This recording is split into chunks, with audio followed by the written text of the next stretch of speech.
Hello, my name is Anthony Rutherford, and this is Communications 101. I'm doing my persuasive speech on cyberbullying.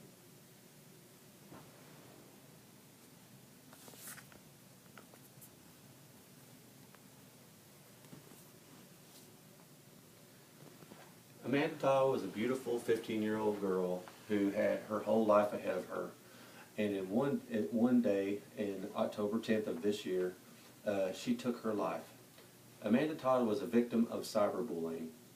Cyberbullying is become an epidemic with our youth today, and it has become a main problem with everything that's going on with our youth, and I'm going to talk about that today. Bullying, when I was younger, bullying consisted of just going up to someone and picking a fight, and that was about the means of it.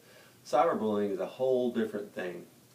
Cyberbullying is where you get behind your desk and you can post pictures or threatening talks, things to people online to get them to, and bully them into the point where, like Amanda Todd felt there was no way out and she ended up taking her own life.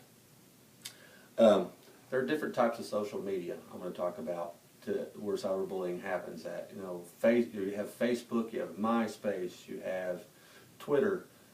All these forms of communication is good. Internet and social networking and social media is a good thing if it's used correctly. But what's happening is a lot of people are taking this and they're bullying young people and they're bullying older people because it's easier to communicate with someone behind a desk because there's no face-to-face interchange or exchange of words. So they can do things. Just in the case of Amanda Todd, Amanda had posted some pictures online to her so-called boyfriend. Well, this guy turned around and took these pictures and used them against her, setting up a fake Facebook page, and people start picking at her and threatening her. And not only did the cyberbullying happen online to her, it started becoming physical in the nature where people were picking fights with her at school, and she felt there was no other way out but in order to take her own life. We're going to talk about removing these boundaries and getting rid of these boundaries that you can have with these so-called cyberbullying issues. One way to remove the boundaries is for the parents, and I do stress this, the parents need to be very involved with their children's, whether it's Facebook, monitoring what's going on, checking up on your kids' Twitter pages, checking their text messages on their phone. Make sure you're involved in the kids' lives and see what's going on with them. Ask them questions. We need to have to protect our kids in any way we can.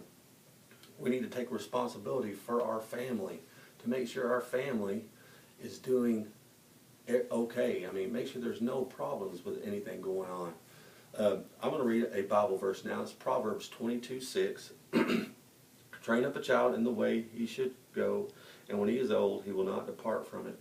I believe these are perfect for the situation of cyberbullying.